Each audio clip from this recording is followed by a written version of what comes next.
ತದೇತತ್ಸಹಸ್ರಂ ತತ್ಸರ್ವಂ ತಸ್ಯ ಮೇನ್ನಂ ಮಿತ್ರಂ ದಕ್ಷಿಣಂ ಸಜಿತಿ ಪ್ರಾಣಃ ಪರೋಕ್ಷಪ್ರಿಯಾ ಇವ ಹಿ ದೇವಾಃ ಪರೋಕ್ಷಪ್ರಿಯಾ ಇವ ಹಿ ದೇವಾಃ. ಓಂ ಸರ್ವದೃಶೇ ನಮಃ. ಓಂ ಪ್ರತಪ್ತೆ ಅದ್ಯಾಕರಣಂ ಕೃತಂ ಭೂತ್ ಕುತ್ಸಂ ಯದಾಯುಮತಿಥಿಗ್ವಮಸ್ಮೇ ಪುರು ಸಹಸ್ರ ನಿಶಿಷ ಅಭಿಕ್ಷಾಮುತ್ ತೂರ್ವ ಯಾಣಂ. ಶ್ರೀ ಗುರುಭ್ಯೋ ನಮಃ. ಮಹಾಭಾರತದ ವಿಷ್ಣು ಸಹಸ್ರನಾಮ ಸ್ತೋತ್ರದ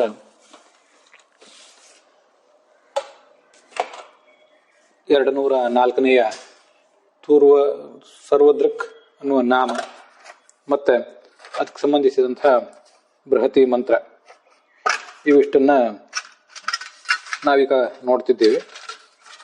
ಅದರಲ್ಲಿ ಈಗಾಗಲೇ ಮೂಲ ಋಗ್ವೇದದ ಮಂತ್ರಕ್ಕೆ ಸಾಯಣಾಚಾರ್ಯರು ಮತ್ತು ಭಗವಂತಾಚಾರ್ಯರು ಏನು ಅರ್ಥ ಮಾಡಿದ್ದಾರೆ ಅಂತ ಅನ್ನೋದನ್ನು ನೋಡಿದ್ದೀವಿ. ಸಂಪಾದಿತವಾದ ಬೃಹತಿ ಮಂತ್ರಕ್ಕೆ ರಘುನಾಥ ಸ್ವಾಮಿಗಳು ಏನು ಅರ್ಥ ಮಾಡಿದ್ದಾರೆ ಅಂತ ಅನ್ನೋದನ್ನು ನೋಡಿದ್ದೀವಿ. ಅದಾದ ಬಳಿಕ ಸಂಪಾದಿತವಾದ ಮಂತ್ರಕ್ಕೆ ನನ್ನ ಮೂಸೆಯಲ್ಲಿ ಹೊರಗೆ ಬಂದಂಥ ಅರ್ಥ ಏನು ಅಂತ ಅನ್ನೋದನ್ನು ಕೂಡ ನೋಡಿದ್ದೇವೆ.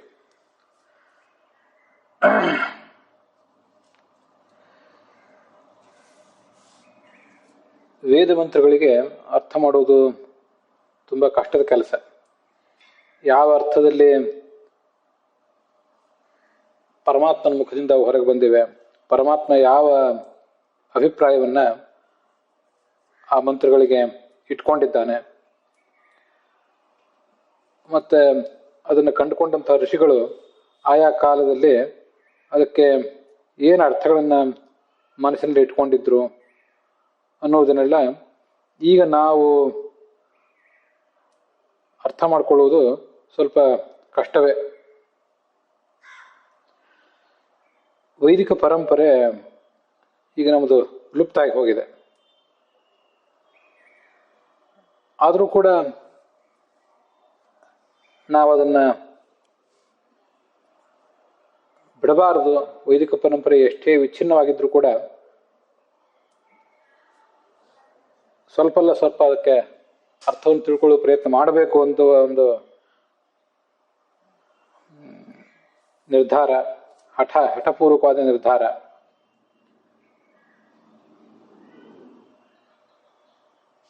ಮಾಡಿರುವುದರಿಂದ ಇಂಥ ಪ್ರಯತ್ನಗಳನ್ನು ಮಾಡಬೇಕಾಗಿದೆ. ಅನೇಕ ಬಾರಿ ಒಬ್ಬರು ಹೇಳಿದ ಅರ್ಥ ಮತ್ತೊಬ್ಬರಿಗೆ ಸಮಾಧಾನ ಕೊಡಲಿಕ್ಕಿಲ್ಲ. ಇನ್ನೊಬ್ರು ಹೇಳಿದ ಅರ್ಥ ನನಗೇ ಸಮಾಧಾನ ಕೊಟ್ಟಿಲ್ಲ. ಅನೇಕ ಬಾರಿ ನಾನು ಹೇಳಿದ ಅರ್ಥ ಮತ್ತೆ ಕೆಲವರಿಗೆ ಸಮಾಧಾನ ಕೊಡದೇ ಇರಬಹುದು. ಸಹಜವಾಗಿಯೇ ಒಬ್ಬರದು ಇನ್ನೊಬ್ಬರಿಗೆ ಅರ್ಥ ಆಗದೆ ಇರಲಿಕ್ಕೆ ಎರಡು ಕಾರಣಗಳು. ಒಂದು ಅಭಿಪ್ರಾಯ ಭೇದಗಳು, ಮತ್ತೊಂದು ಕೆಲವು ಬಾರಿ ನಮ್ಮದೇ ತಪ್ಪಿರಬಹುದು. ನಾವು ಅರ್ಥ ಮಾಡಿಕೊಂಡದ್ದೇ ತಪ್ಪಿರುವ ಸಾಧ್ಯತೆ ಇದೆ. ಹಾಗಾಗಿ ಅದು ಇನ್ನೊಬ್ಬರಿಗೆ ರುಚಿಸದೇ ಇರಬಹುದು. ಅಥವಾ ನಾವು ಅರ್ಥ ಮಾಡಿಕೊಂಡದ್ದು ಸರಿ ಇದ್ರೂ ಕೂಡ ಅವರಿಗೆ ಅದು ರುಚಿಸದೇ ಇರಲಿಕ್ಕೆ ಅಭಿಪ್ರಾಯ ಭೇದ ಕಾರಣ ಇರುವಂತೆ ಅವರ ಅಸಾಮರ್ಥ್ಯವೂ ಕೂಡ ಕಾರಣ ಆಗಬಹುದು. ಹೀಗೆ ಅನೇಕ ಸಮಸ್ಯೆಗಳು ಅಲ್ಲಿ ಕಾಣ್ತವೆ, ಇಲ್ಲಂತಲ್ಲ. ಆದರೂ ಏನಾದರೂ ಪ್ರಯತ್ನ ಪಡಬೇಕು ಅನ್ನೋದಕ್ಕಾಗಿಯೇ ಇಷ್ಟು ಪ್ರಯತ್ನ ಮಾಡ್ತಿದ್ದೇನೆ. ಅದಕ್ಕಾಗಿಯೇ ನನ್ನ ಮೂಸೆಯಲ್ಲಿ ಮೂಡಿ ಬಂದ ಅರ್ಥ ಅಂತ ನಾನು ಇದನ್ನ ಹೇಳಿದೆ. ಕಡಾಯಿ, ಮೂಸೆ ಅಂದರೆ ಕಡಾಯಿ, ಅಗಾಧವಾದ ಉಷ್ಣಾಂಶವನ್ನು ತಾಳಿಕೊಳ್ಳಬಲ್ಲಂಥ ಒಂದು ಕಬ್ಬಿಣದ ಕುಲುಮೆ, ಹೀಗೆಲ್ಲ ಅರ್ಥ ಆಗಬಹುದು. ಅದಕ್ಕೆ ಅಲ್ಲಿ ಬಹಳಷ್ಟು ಪಾಕ ಆದ ಬಳಿಕ ಒಂದೇನಾದರೂ ವಸ್ತು ನಿರ್ಮಿತ ಆಗ್ತದೆ. ನಾವಿದನ್ನು ಕಬ್ಬಿಣದ ಕೆಲಸ ಮಾಡುವವರು, ಲೋಹದ ಕೆಲಸ ಮಾಡುವವರ ಕಾರ್ಯಶಾಲೆಗಳಲ್ಲಿ ನೋಡಿರ್ತೇವೆ. ಹಾಗೆ ಇದು ಕೂಡ ಬಹಳಷ್ಟು ಆಲೋಚನೆ ಮಾಡಬೇಕಾಗ್ತದೆ. ಕುತ್ಸ, ಅತಿಥಿಗ್ವ ಮತ್ತು ಆಯು ಅನ್ನೋದು 3 ಜನ ಋಷಿಗಳ ಅಥವಾ ರಾಜರ ಹೆಸರುಗಳು ಅಂತ ಈಗ ಅರ್ಥ ಮಾಡಿದ್ದನ್ನು ನೋಡಿದ್ವಿ. ಆದರೆ ನನಗದು ಸಮಾಧಾನ ಕೊಡಲಿಲ್ಲ. ಯಾರೋ ಒಬ್ಬ ಋಷಿ ಮತ್ತು ರಾಜನ ಪರವಾಗಿ ಮಾತ್ರ ಆ ವೇದ ಮಂತ್ರವನ್ನು ನಾವು ಸೀಮಿತಗೊಳಿಸಬಾರದು ಅಂತ ಆಲೋಚನೆ ಮಾಡಿ, ಇದು ನಮ್ಮಂಥವರು ಕೂಡ ಯಾವುದೇ ಸಂದರ್ಭದಲ್ಲಿಯೂ ಮೆಲುಕು ಹಾಕಬಹುದಾದಂಥ ಒಂದು ಅರ್ಥ ಅಂತ ತಿಳ್ಕೊಂಡು ಅರ್ಥವನ್ನು ಹೇಳುವ ವಾಕ್ಯ ಇದು ಅಂತ ಭಾವಿಸಿ, ಹೀಗೆ ನಮ್ಮಂಥ ಸಾಮಾನ್ಯ ಸಾಧಕನೊಬ್ಬನಿಗೆ ಸಾಧನ ಮಾರ್ಗದಲ್ಲಿ ಮುಂದುವರಿಬೇಕಾದ್ರೆ ದೃಷ್ಟಾಂತವಾಗಿ ಒಬ್ಬ ಹಿರಿಯ ಸಾಧಕ ಬೇಕಾಗ್ತಾನೆ. ಅದಕ್ಕಾಗಿ ಸಂಸಾರವನ್ನೆಲ್ಲ ಕುತ್ಸಿತ ಅಂತ ಭಾವಿಸಿ ಒಬ್ಬ ಹಿರಿಯ ಸಾಧಕ ಏನು ಹೊರಟಿದ್ದಾನೆ, ಅವನನ್ನ ನಮಗೆ ದೃಷ್ಟಾಂತವನ್ನಾಗಿ ಕೊಟ್ಟಿದ್ದೀ ಭಗವಂತನೇ ಅಂತ ಈ ವೇದವಾಕ್ಯಕ್ಕೆ ಅರ್ಥ ಮಾಡುವ ಪ್ರಯತ್ನ ಮಾಡಿದ್ದೇನೆ. ಕುತ್ಸ ಅನ್ನೋ ಶಬ್ದಕ್ಕೆ ಕುತ್ಸಿತ ಅಂತ ಭಾವನೆ ಇಟ್ಕೊಂಡವನು ಅನ್ನೋ ಅರ್ಥ ಈ ಹಿಂದೆ ಬೇರೆ ಬೇರೆ ಕಡೆ ಬಂದೇ ಇದೆ. ಈ ನಮ್ಮ ಬೃಹತಿ ಸಹಸ್ರದಲ್ಲಿ ಬಂದಿರ್ಲಿಕ್ಕಿಲ್ಲ, ಅದ್ರ ಕೋಶಗಳಲ್ಲಿ ಆ ಅರ್ಥ ಕಂಡೇ ಕಾಣ್ತದೆ. ಅದನ್ನು ನಾನು ಇಲ್ಲಿ ಉಪಯೋಗ ಮಾಡ್ಕೊಂಡಿದ್ದೇನೆ ಅಷ್ಟೆ. ಇಲ್ಲಿ ಉಪಯೋಗ ಮಾಡಿಕೊಂಡದ್ದು ನನ್ನದೊಂದು ಆಲೋಚನೆ ಅಷ್ಟೆ. ಮತ್ತೆ ಆಯು ಅನ್ನೋ ಶಬ್ದಕ್ಕೂ ಅತಿಥಿಗ್ವ ಅನ್ನೋ ಶಬ್ದಕ್ಕೂ ಕೋಶಗಳಲ್ಲಿ ನಮಗೆ ಅರ್ಥ ಕಾಣಿಸ್ತವೆ. ಈ ಸಂದರ್ಭದಲ್ಲಿ ನನಗೆ ಬೇಕಾದಂತೆ ಅದನ್ನ ನನ್ನ ಲೋಹದ ಕಾರ್ಯಶಾಲೆಯಲ್ಲಿ ನನಗೆ ಬೇಕಾದ ರೂಪವನ್ನು ಅದಕ್ಕೆ ನಾನು ಕೊಡುವ ಪ್ರಯತ್ನ ಮಾಡಿದ್ದೇನೆ ಅಷ್ಟೆ. ಹಾಗಾಗಿ ಕುತ್ಸ ಅಂದ್ರೆ ಸಂಸಾರವನ್ನು ಕುತ್ಸ ಅಂತ ಭಾವಿಸಿ ಸಾಧನ ಮಾರ್ಗದಲ್ಲಿ ತಾನು ನಮ್ಗಿಂತ ಮುಂದುವರೆದಂತಹ ಒಬ್ಬ ವ್ಯಕ್ತಿ ಅಂತ ಹೀಗೆ ಅದಕ್ಕೆ ಅರ್ಥ ಆಗ್ತದೆ. ಅವನು ಅತಿಥಿಗ್ವನೂ ಹೌದು.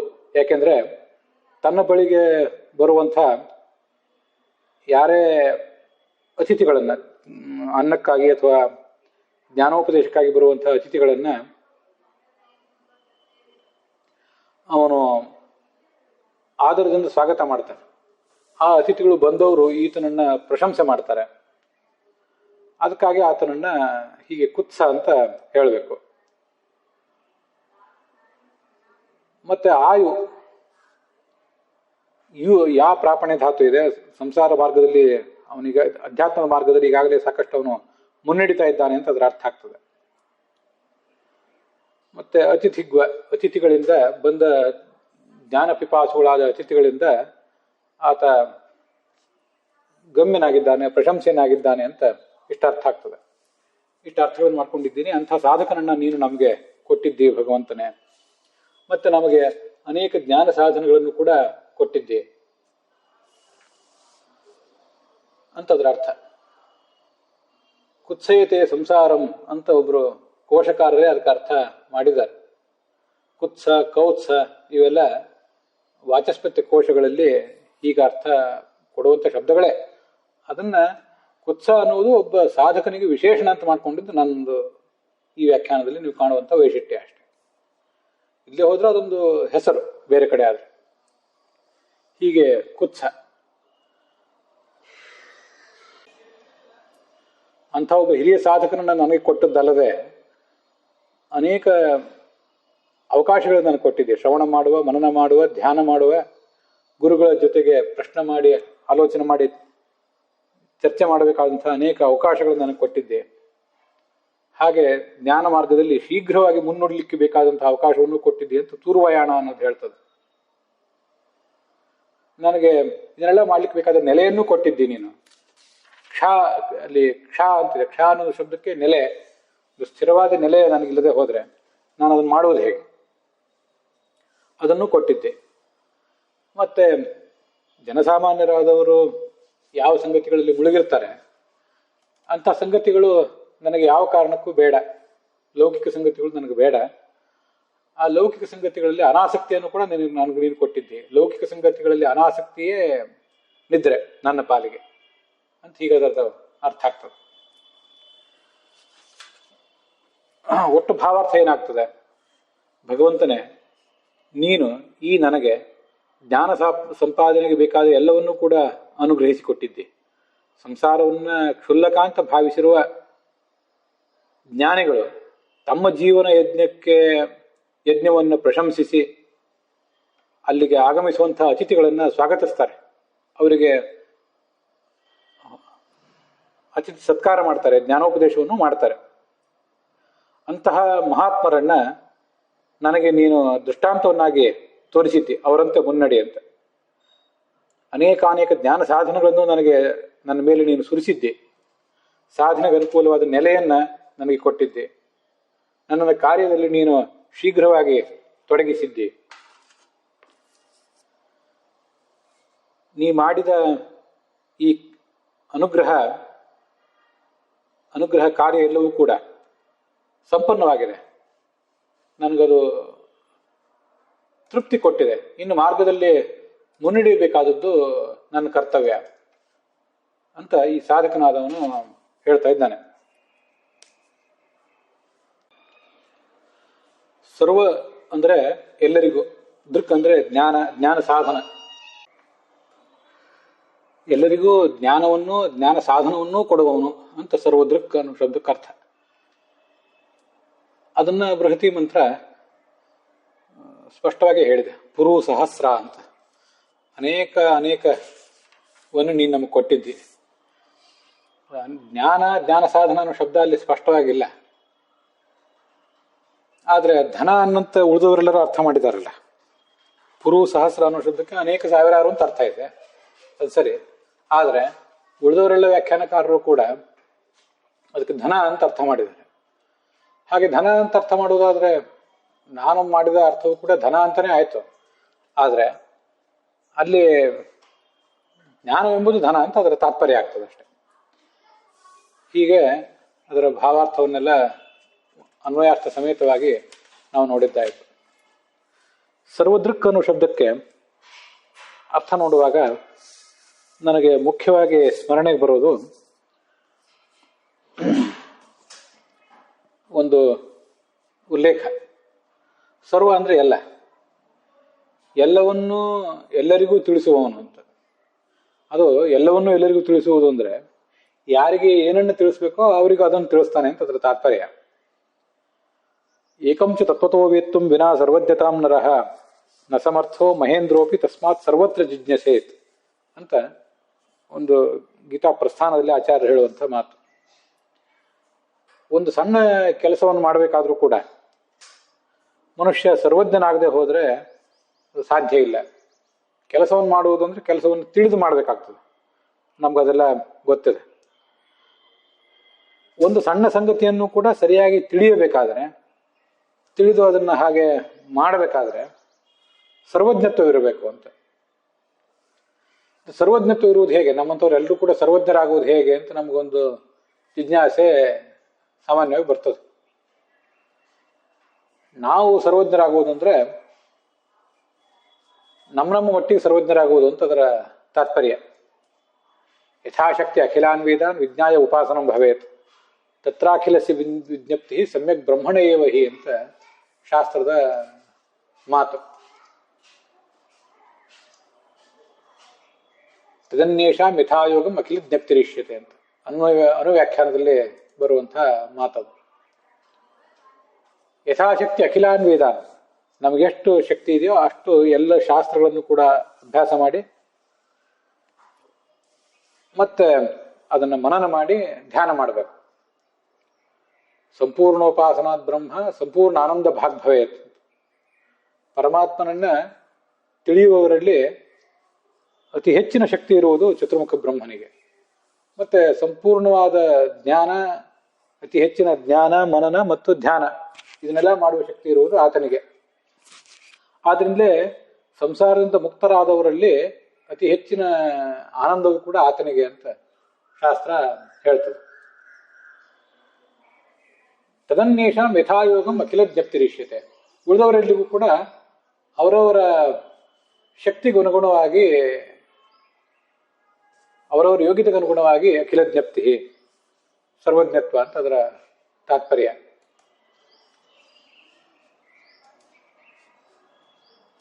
ಹಾಗಾದ್ರೆ ನಾವು ಮಾಡುವಂಥ ಧಾರ್ಮಿಕ ಕ್ರಿಯೆಗಳು ಇದಕ್ಕೆಲ್ಲ ಮೂಲಭೂತವಾಗಿ ನಮಗೆ ಅದಕ್ಕೆ ಬೇಕಾದಂಥ ಜ್ಞಾನ ಇರುವುದು ಮುಖ್ಯ. ಇದೇವ ವಿದ್ಯೆಯ ಕರೋತಿ ತದೇವ ವೀರ್ಯವತ್ತರಂ ಭವತಿ ಅಂತ ನಾವು ಕೇಳಿರ್ತೇವೆ. ಅದನ್ನ ಸರಿಯಾಗಿ ಸರಿಯಾಗಿ ಉತ್ತಮ ರೀತಿಯಿಂದ ಕಾರ್ಯ ಮಾಡಬೇಕಾದ್ರೆ ಅದಕ್ಕೆ ಬೇಕಾದಂತಹ ಜ್ಞಾನವೂ ಕೂಡ ನಮಗೆ ಬೇಕು. ಆ ಜ್ಞಾನ ಇಲ್ಲದೆ ಹೋದರೆ ಆ ಕಾರ್ಯ ಆಗೋದಿಲ್ಲ. ಹಾಗಾಗಿ ಅದಕ್ಕೆ ಬೇಕಾದ ಪೂರ್ಣವಾದ ಜ್ಞಾನವನ್ನು, ನಮ್ಮ ಯೋಗ್ಯತೆಗೆ ಬೇಕಾದಷ್ಟು ಜ್ಞಾನವನ್ನು ಕೊಡುವುದು ಈ ಪರಮಾತ್ಮನ ಕಾರ್ಯ ಅಂತ ಅದರ ತಾತ್ಪರ್ಯ ಒಟ್ಟು.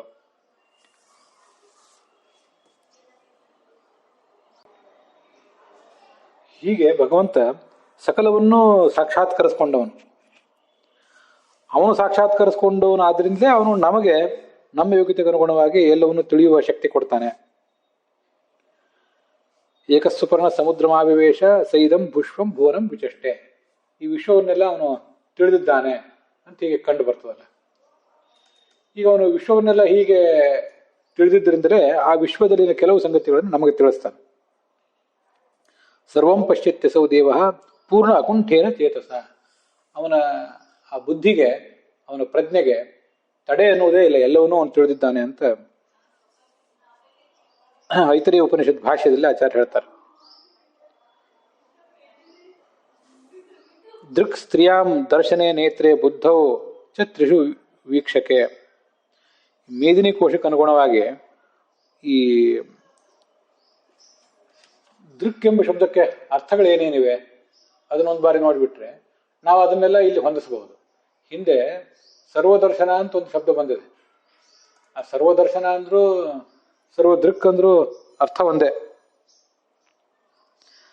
ದೃಕ್ ಶಬ್ದ ಸ್ತ್ರೀಲಿಂಗದಲ್ಲಿ ಇರ್ತದೆ. ಅದಕ್ಕೆ ಒಂದು ದರ್ಶನ, ದೃಷ್ಟಿಕೋನ ಅಂತ ಅರ್ಥ, ಕಣ್ಣು ಅಂತ ಅರ್ಥ, ಮತ್ತೆ ಜ್ಞಾನ ಅಂತ ಅರ್ಥ.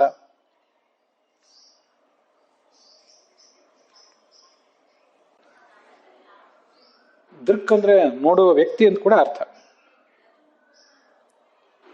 ಇಷ್ಟೆಲ್ಲ ಅರ್ಥಗಳಿರೋದ್ರಿಂದ ನಮಗೆ ಸರ್ವವನ್ನು ನೋಡುವ ಶಕ್ತಿಯನ್ನು, ಸರ್ವವನ್ನು ತಿಳಿಯುವ ಶಕ್ತಿಯನ್ನು ಅವನು ನಮಗೆ ಕೊಡ್ತಾನೆ. ಸ್ವಯಂ ಭಗವಂತ ಸಹಸ್ರ ಕಣ್ಗಳುಳ್ಳವನು ಹೌದು. ಸಹಸ್ರ ಶೀರ್ಷ ಪುರುಷ ಸಹಸ್ರಾಕ್ಷ ಅಂತ ಅವನನ್ನು ವರ್ಣನೆ ಮಾಡ್ತದೆ. ವಿಶ್ವತಶ್ಚಕ್ಷುರುತ ವಿಶ್ವತೋ ಮುಖೋ ವಿಶ್ವತೋ ಬಾಹುರುತ ವಿಶ್ವತಸ್ಪಾತ್ ಅಂತ ಹೀಗೆಲ್ಲ ಅನಂತ ಕಣ್ಗಳುಳ್ಳವನು ಹೌದು, ಅನಂತವಾದ ಜ್ಞಾನವುಳ್ಳವನು ಹೌದು.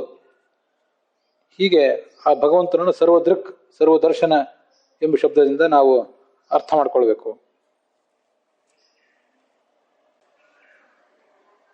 ಸರ್ವ ಅಂದ್ರೆ ಎಲ್ಲ, ಎಲ್ಲ ದೇಶಗಳಲ್ಲಿ, ಎಲ್ಲ ಕಾಲಗಳಲ್ಲಿ, ಎಲ್ಲ ವ್ಯಕ್ತಿಗಳನ್ನು ಅವನು ನೋಡ್ತಾ ಇದ್ದಾನೆ. ಮತ್ತೆ ನಮಗೆ ಯಾವ್ಯಾವ ವಿಷಯಗಳನ್ನು ತಿಳಿದುಕೊಳ್ಳಬೇಕಾದಂತಹ ಯೋಗ್ಯತೆ ಇದೆ, ಅದರ ಅಗತ್ಯವಿದೆ, ಅದೆಲ್ಲವನ್ನು ಕೂಡ ಉಚಿತವಾದ ಕಾಲದಲ್ಲಿ ಮತ್ತು ಉಚಿತವಾದ ದೇಶದಲ್ಲಿ ನಮಗನ್ನು ಅವನು ಅರ್ಥ ಮಾಡಿಸ್ತಾನೆ ಅಂತ ಅದರ ಅರ್ಥ. ಲಕ್ಷಾಲಂಕಾರ ಸರ್ವತ್ರ ದೃಕ್ ದೃಷ್ಟಿ ಯಸ್ಯ ಸಹ. ದೃಕ್ ಅಂದ್ರೆ ದೃಷ್ಟಿ, ಕಣ್ಣು ಅಂತ ಅರ್ಥ. ಎಲ್ಲ ಕಡೆ ಕಣ್ಣುಳ್ಳವನು ಅಂತ ವ್ಯಾಖ್ಯಾನ ಮಾಡಿದೆ. ಮುಂದೆ ಇದೇ ಮಂತ್ರಕ್ಕೆ ಶಂಕರಾಚಾರ್ಯರು, ಪರಾಶರ ಭಟ್ಟರು ಮತ್ತೆ ಸತ್ಯಸಂಧ ಸ್ವಾಮಿಗಳು ಏನು ಅರ್ಥ ಮಾಡ್ತಾರೆ ಅಂತ ಅನ್ನೋದನ್ನ ನೋಡೋಣ. ಎಲ್ಲ ಪ್ರಾಣಿಗಳು ಏನು ಕಾರ್ಯಗಳನ್ನು ಮಾಡಿವೆ ಆ ಎಲ್ಲ ಸಂಗತಿಗಳನ್ನು ಅವನು ತನ್ನ ಸ್ವರೂಪಭೂತವಾದ ಜ್ಞಾನದಿಂದ ನೋಡುವವನು ಅಂತ ಅರ್ಥ. ಶಂಕರಾಚಾರ್ಯ ಹೇಳುವಂತೆ, ಪರಾಶರ ಭಟ್ರು ಹೇಳುವಂತೆ ತನಗೆ ಅನುಕೂಲರಾದವರು, ಪ್ರತಿಕೂಲರಾದವರು, ಹೀಗೆ ಯಾರ್ಯಾರಿದ್ದಾರೆ ಆ ಪ್ರತಿಯೊಬ್ಬರನ್ನು ಕೂಡ ಅವನು ನೋಡ್ತಾ ಇರ್ತಾನೆ. ತನಗೆ ವಿಷಯದಲ್ಲಿ ತಟಸ್ಥರಾದವರನ್ನ, ತನ್ನನ್ನು ಭಜಿಸುವವರನ್ನ, ಭಜಿಸದವರನ್ನ, ತನಗೆ ತಟಸ್ಥರಾದವರನ್ನ ಎಲ್ಲರನ್ನೂ ನೋಡ್ತಾ ಇದ್ದಾನೆ. ಅದಕ್ಕೆ ತಕ್ಕಂತೆ ಅವರಿಗೆ ಫಲ ಕೊಡ್ತಾನೆ. ಅನುಕೂಲಾನ್ ತಟಸ್ಥಾಂಶ್ಚ ಪ್ರತಿಕೂಲಾನಪಿ ಸ್ವಯಂ ನಿಯಂತುಂಚ ಯಥಾಯೋಗ್ಯಂ ಯಃ ಪಶ್ಯತಿ ಸಸರ್ವದೃಕ್ ಅಂತ. ಇದು ಪರಾಶರ ಭಟ್ರು ಹೇಳುವಂತಹ ಅರ್ಥ. ಸತ್ಯಸಂಧ ಸ್ವಾಮಿಗಳು ಹೇಳುವಂತೆ ಎಲ್ಲವನ್ನೂ ನೋಡುವವನು ಅಂತ ಇಷ್ಟೇ ಅರ್ಥ. ಸರ್ವಂ ಪಶ್ಯತಿ ಇತಿ ಸರ್ವದೃಕ್ ಅಂತ ಅವರು ಮಾಡಿರುವಂತಹ ಅರ್ಥ. ಅಲ್ಲಿಗೆ ಸರ್ವದೃಕ್ ಅನ್ನುವ ಶಬ್ದದ ಅರ್ಥ ವಿವರಣ ಮತ್ತು ಅದಕ್ಕೆ ಸಂಬಂಧಪಟ್ಟಂತಹ ಬೃಹತಿ ಮಂತ್ರದ ವ್ಯಾಖ್ಯಾನವೂ ಕೂಡ ಸಮಾಪ್ತ ಆಗಿದೆ. ನಮ್ಮ ಸಾಧನ ದೃಷ್ಟಿಯಿಂದ ಬಹಳ ಮಹತ್ವದ ಒಂದು ಮಂತ್ರ ಅದು. ಮತ್ತೆ ಅಲ್ಲಿ ಸರ್ವದರ್ಶನ ಅನ್ನೋ ಶಬ್ದಕ್ಕೂ ಸರ್ವದೃಕ್ ಅನ್ನೋದಕ್ಕೂ ಒಂದೇ ಅರ್ಥ ಇರಬಹುದು.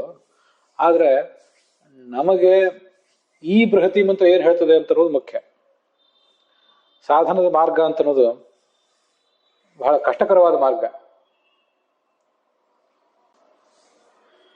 ದುರ್ಗಂ ಪಥಸ್ಥ ಕವಯೋ ವದಂತೆ, ಈ ಮಾರ್ಗವನ್ನ ಬಹಳ ಕಷ್ಟಕರವಾದ ಮಾರ್ಗ ಅಂತ ಶಾಸ್ತ್ರದಲ್ಲಿ ಜ್ಞಾನಿಗಳು ವರ್ಣನೆ ಮಾಡ್ತಾರೆ. ಎಲ್ಲಿಯೇ ಒಂದು ಊರಿಗೆ ಹೋಗುವಾಗಲೂ ಕೂಡ ಯಾವ ಮಾರ್ಗದಲ್ಲಿ ನಾವು ಪ್ರಯಾಣ ಮಾಡಬೇಕು ಅಂತ ಆಲೋಚನೆ ಮಾಡುವಾಗ ಅಲ್ಲಿ ಈಗಾಗಲೇ ಯಾರು ಹೋಗಿ ಇದ್ದವರು, ನೆಲೆಸಿದವರು, ಮೇಲಿನ ಮೇಲೆ ಹೋಗಿ ಬರುವವರು ಎಲ್ಲರನ್ನು ಕೂಡ ನಾವು ಪರಿಶೀಲನೆ ಮಾಡ್ತೇವೆ. ಅಂಥದ್ದೊಂದು ಬಹಳ ದೀರ್ಘವಾದ ಮಾರ್ಗ ಇದು. ಆ ಮಾರ್ಗದಲ್ಲಿ ಪ್ರಯಾಣ ಮಾಡಲಿಕ್ಕೆ ನಾವು ಹೊರಟಾಗ ನಮಗೆ ಮಾದರಿಯಾಗಿ ಯಾರಿದ್ದಾರೆ ಅಂತ ನಾವು ನೋಡ್ಬೇಕಾಗ್ತದೆ. ಅಂಥವರನ್ನ ಭಗವಂತ ನಮಗೆ ಒದಗಿಸಿಕೊಟ್ಟಿದ್ದಾನೆ. ಒದಗಿಸಿಕೊಟ್ಟಿರುವುದರಿಂದ ನಮಗೆ ಪ್ರಯಾಣ ಸುಲಭವಾಗಿದೆ. ಅವರು ಸಂಸಾರವನ್ನು ಕುತ್ಸಿತ ಅಂತ ಭಾವಿಸಿ ತಮ್ಮ ಬಳಿಗೆ ಬಂದಂಥವರೆಲ್ಲರನ್ನು ಕೂಡ ಜ್ಞಾನದಾನ ಮಾಡಿ ಹರಸ್ತಾರೆ. ಅಂಥವ್ರನ್ನು ಕೊಟ್ಟಿದ್ದಾನೆ ನಾವು ಭಗವಂತ.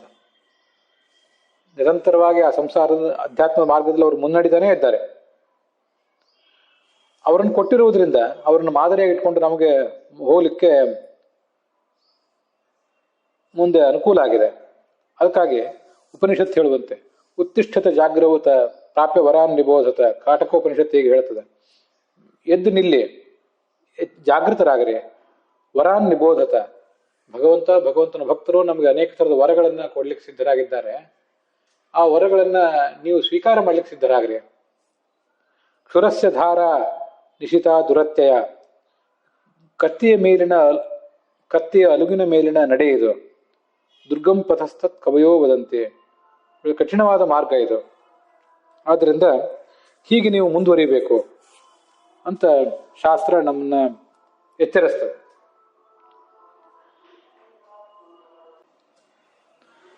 ಉತ್ತಮಾಪಿ ದೇವೇಶಾಃ ಸ್ವಾವರಾನ್ ವಿದುಷೋ ನೃಣಾಂ ಪೂಜಾಯೇ ಸಂಪ್ರಯಚ್ಛಂತಿ ಪರೋಕ್ಷತ್ತು ಪ್ರಿಯಾಯತಃ ತೇಷು ಸ್ಥಿತ್ವ ಸ್ವಯಂ ಪೂಜಾಂ ಗೃಹಂತ್ಯನುಪಮಾಂ ಸದಾ ಅಂತ ಭಾಗವತ ತಾತ್ಪರ್ಯದಲ್ಲಿ ಆಚಾರ್ಯ ಹೇಳು. ಭಗವಂತನನ್ನು ಹಿಡಿದು ಎಲ್ಲ ದೇವತೆಗಳು ಕೂಡ ತಾವು ನೇರವಾಗಿ ನಮಗೆಂದೂ ಕೂಡ ಕಾಣಿಸ್ಕೊಳ್ಳೋದಿಲ್ಲ. ಅವರು ಪರೋಕ್ಷ ಪ್ರಿಯ ಇವ ಹಿ ದೇವಾಹ ಪ್ರತ್ಯಕ್ಷ ದ್ವಿಷಃ ಅಂತ. ಈ ಐತರೇಯ ಉಪನಿಷತ್ತಿನ ಆರಂಭದಲ್ಲೇ ಪರೋಕ್ಷ ಪ್ರಿಯ ಇವ ಹಿ ದೇವಾಹ, ಪರೋಕ್ಷ ಪ್ರಿಯ ಇವ ಹಿ ದೇವಾಹ ಅಂತ ಈ ಐತರೇಯ ಉಪನಿಷತ್ತಿನ ಮಾತೊಂದನ್ನ ನಾನು ಹೇಳ್ತಿರ್ತೇನೆ. ಅದನ್ನು ನೀವೆಲ್ಲರೂ ಗಮನಿಸಿರ್ತೀರಿ. ಇನ್ನೊಬ್ಬರಿಗೆ ಅವರು ಕಾಣಿಸ್ಕೊಳ್ಳಿಕ್ಕೆ ಬಯಸೋದಿಲ್ಲ ಅಷ್ಟು ಸುಲಭವಾಗಿ. ಬೃಹದಾರಣ್ಯಕ ಉಪನಿಷತ್ತಿನಲ್ಲಿ ಮತ್ತೊಂದು ಕಡೆ ಬರ್ತದೆ ಪ್ರತ್ಯಕ್ಷ ದ್ವಿಷಃ. ಅವರು ಪರೋಕ್ಷ ಪ್ರಿಯರಷ್ಟೇ ಅಲ್ಲ, ಪ್ರತ್ಯಕ್ಷವಾಗಿ ತಾವು ಸಾಮಾನ್ಯ ಜೀವರಿಗೆ ಕಾಣಿಸ್ಕೊಳ್ಳುವುದನ್ನು ಅವರು ದ್ವೇಷಿಸ್ತಾರೆ, ಇಷ್ಟನೇ ಪಡೋದಿಲ್ಲ. ತಾವು ಕಾಣಿಸ್ಕೊಳ್ಳಿಕ್ಕೆ ಇಷ್ಟಪಡೋದಿಲ್ಲ ಅಂತ ಒಂದರ್ಥ. ಇನ್ನೊಂದು ಪರೋಕ್ಷ ಪ್ರಿಯ ಅಂದ್ರೆ ಯಾವುದೇ ಅರ್ಥವನ್ನ ತಾವು ನಮಗೆ ಕಾಣಿಸ್ಕೊಳ್ಳೋದಿಲ್ಲ ಅಂತ ಅಷ್ಟೇ ಅಲ್ಲ, ತಾವು ಯಾವ ವೇದಾರ್ಥಗಳಿಗೆ ಅಭಿಮಾನಿಗಳಾಗಿದ್ದಾರೋ ಮತ್ತೆ ಅವರ ಪತ್ನಿಯರು ಯಾವ ವೇದಗಳಿಗೆ ಅಭಿಮಾನಿನಿಯರಾಗಿದ್ದಾರೋ ಇದನ್ನು ಗಮನಿಸ್ಬೇಕು ನಾವು. ದೇವತೆಗಳು ವೇದಾರ್ಥಕ್ಕೆ ಅಭಿಮಾನಿಗಳು, ಅವರ ಪತ್ನಿಯರು ವೇದದ ವಾಕ್ಯಗಳಿಗೆ ಅಭಿಮಾನಿನಿಯರು. ಹೀಗೆ ಅರ್ಥ ಮತ್ತು ವಾಕ್ಯಗಳಿಗೆ ಅಭಿಮಾನಿನಿಯರಾದ ದೇವತಾ ಪುರುಷರು ಮತ್ತು ದೇವತಾ ಸ್ತ್ರೀಯರು ಯಾವುದನ್ನು ಸ್ಪಷ್ಟವಾಗಿ ಹೇಳುವುದಿಲ್ಲ, ಎಲ್ಲವನ್ನೂ ನಿಗೂಢವಾಗಿ ಹೇಳ್ತಾರೆ. ಆದ್ರಿಂದ ನಮಗೆ ಇದು ಸುಲಭವಾಗಿ ಅರ್ಥ ಆಗೋದಿಲ್ಲ.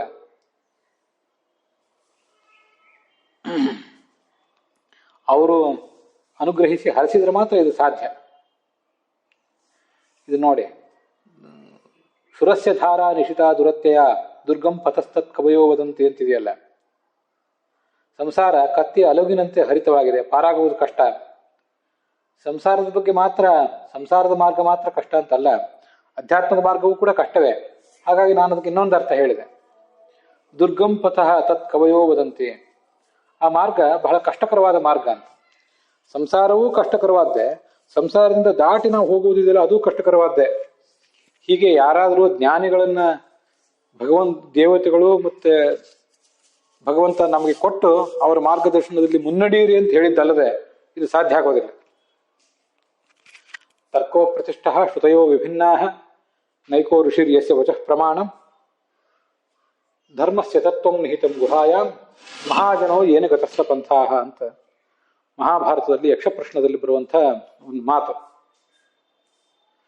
ಧರ್ಮಸ್ಯ ತತ್ವಂ ನಿಹಿತಂ ಗುಹಾಯಾಮ್, ಧರ್ಮದ ತತ್ವ ಅಂತನ್ನೋದು ಗುಹೆಯಲ್ಲಿ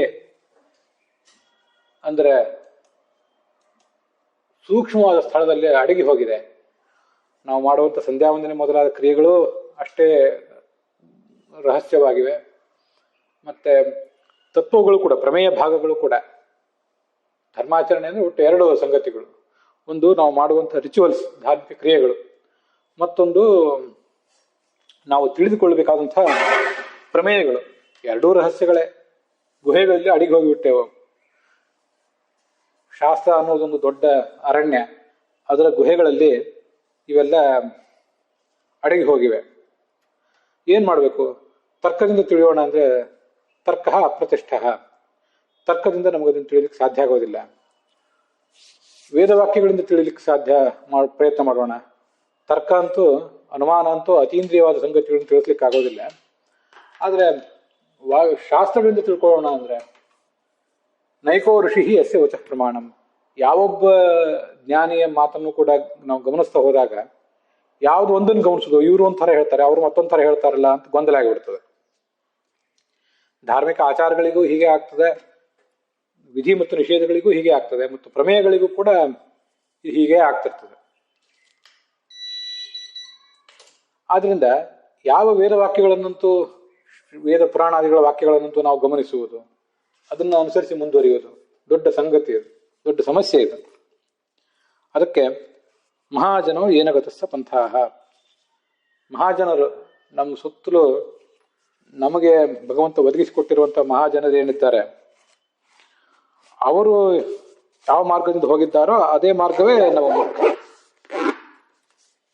ಮಾರ್ಗ. ಅಂದ್ರೆ ಶ್ರವಣ, ಮನನ, ಧ್ಯಾನ, ಇದೇ ಮಾರ್ಗ. ತಾವು ಮೋಸ ಹೋಗದ, ನಮಗೂ ಮೋಸ ಮಾಡದಂತಹ ಮಹಾಜನರನ್ನು ಭಗವಂತ ನಮಗೆ ಒದಗಿಸಿಕೊಡ್ಬೇಕಷ್ಟೆ.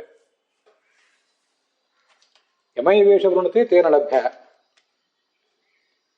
ಯಾರು ಸಾಧನ ಮಾರ್ಗದಲ್ಲಿ ಮುನ್ನಡಿಬೇಕು, ಒಂದು ಉದ್ಧಾರದ ಹಾದಿ ಹಿಡಿಬೇಕು ಅಂತ ಭಗವಂತ ಆಲೋಚನೆ ಮಾಡ್ತಾನೆ, ಇವನು ಭಕ್ತ, ಇವನನ್ನು ನಾನು ಉದ್ಧರಿಸಬೇಕು ಅಂತ ಅವನು ಆಲೋಚನೆ ಮಾಡ್ತಾನೆ, ತೇನ ಲಭ್ಯ, ಅವನಿಗೆ ಈ ಭಗವಂತ ಲಭ್ಯ ಆಗ್ತಾನೆ ಹೊರತು ಅವರಿವರಿಗೆ ಅವನು ಲಭ್ಯನೇ ಆಗುವವನಲ್ಲ. ಆದ್ರಿಂದ ಭಗವಂತ ನಮ್ಮನ್ನು ಉದ್ಧರಿಸಬೇಕು ಅಂತ ಆಲೋಚನೆ ಮಾಡಿದರೆ ಆಗ ಇಂಥ ಮಹಾಜನರನ್ನು ನಮ್ಮ ಬಳಿಗೆ ಕಳಿಸ್ತಾನೆ. ಅವರನ್ನು ಆದರ್ಶವನ್ನಾಗಿ ಇಟ್ಕೊಂಡು ನಾವು ಮುನ್ನಡಿಬಹುದಷ್ಟೆ.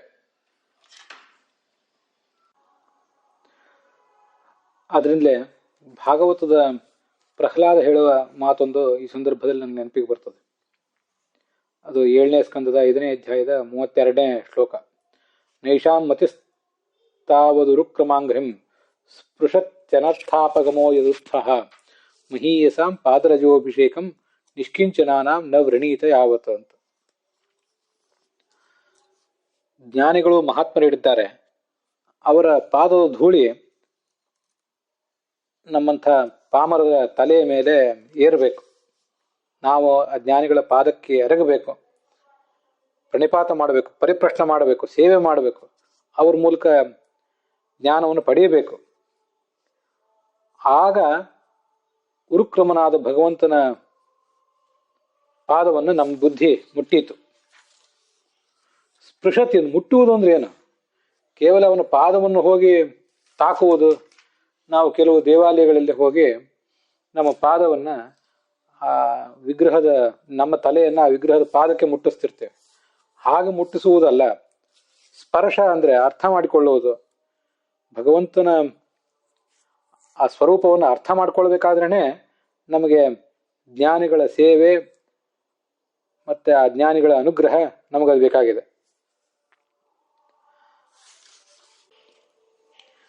ಯಾಕೆಂದ್ರೆ ಅವರು ಕುತ್ಸರು, ಸಂಸಾರವನ್ನು ಕುತ್ಸಿತ ಅಂತ ಭಾವಿಸಿದವರು, ನಿಷ್ಕಿಂಚನರವರು ಅಂತ ಭಾಗವತ ಅವರನ್ನು ಹೇಳ್ತದೆ. ಸ್ಥಾನ, ಮಾನ, ಧನ ಇದರಲ್ಲಿ ವೈರಾಗ್ಯ ಹೊಂದಿದ್ದಾರವರು. ಅವರು ನಮಗೆ ಅನುಗ್ರಹ ಮಾಡಿದರೆ, ಅವರ ಪಾದಕ್ಕೆ ನಾವು ಎರಗಿದರೆ ಆಗ ಪರಮಾತ್ಮನ ಜ್ಞಾನ ನಮ್ಗಾದೀತು. ಹೀಗೆ ಇದರೊಂದಿಗೆ ಭಾಗವತ ಹೇಳುವ ಶ್ಲೋಕವನ್ನು ಕೂಡ ನೋಡಿದ್ದೇವೆ. ಒಬ್ಬ ಉತ್ತಮನಾದಂಥ ಗುರು, ಮಾರ್ಗದರ್ಶಕ, ಸಂಸಾರದಿಂದ ನಮ್ಮನ್ನು ದಾಟಿಸಿ ಸಾಧನ ಮಾರ್ಗದಲ್ಲಿ ಮುನ್ನಡೆಸುವವನ ಮಹತ್ವ ಏನು ಅನ್ನೋದನ್ನ ಬೃಹತಿ ಮಂತ್ರ ಹೇಳಿದೆ. ಅದರ ವ್ಯಾಖ್ಯಾನವನ್ನ ಸರ್ವದೃಕ್ ಅನ್ನೋದು ತೋರಿಸಿದೆ.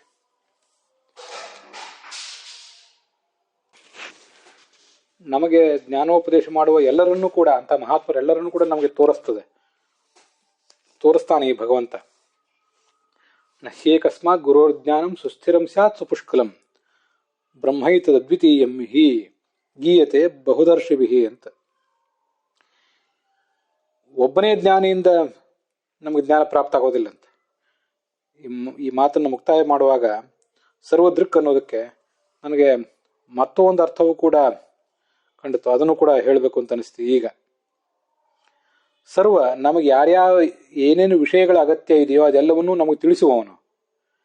ಯಾವ್ಯಾವ ಗುರುಗಳ ಅಗತ್ಯ ನಮಗಿದೆಯೋ ಆ ಎಲ್ಲಾ ಗುರುಗಳನ್ನು ನಮಗೆ ಒದಗಿಸುವವನು. ಒಬ್ಬನೇ ಗುರುಗಳಿಂದ ಅದಾಗೋದಿಲ್ಲ ಅಂತ ಭಾಗವತವೇ ಹೇಳ್ತದೆ. ಏಕೆಂದ್ರೆ ಜ್ಞಾನಿಗಳು ಪರಮಾತ್ಮನನ್ನು ಅನೇಕ ರೀತಿಯಾಗಿ ಉಪಾಸಿಸ್ತಾರೆ. ಒಬ್ಬೊಬ್ಬ ಜ್ಞಾನಿ ತಾನು ಹೇಗೆ ಉಪಾಸಿಸ್ತಾನೋ ಹಾಗೆ ನಮಗೆ ಅವನನ್ನು ತಿಳಿಸ್ಕೊಡ್ತಾನೆ. ಆದ್ರಿಂದ ಒಬ್ಬನೇ ಗುರುವಿನಿಂದ ಪೂರ್ಣವಾದ ಮತ್ತು ಸ್ಥಿರವಾದ ಜ್ಞಾನ ಬರೋದಿಲ್ಲ ಅಂತ.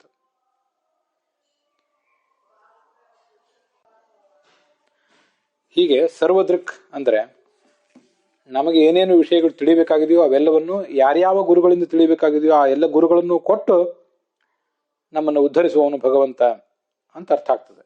ಅದರೊಂದಿಗೆ ಈ ಭಾಗ ಸಮಾಪ್ತ ಆಗಿದೆ.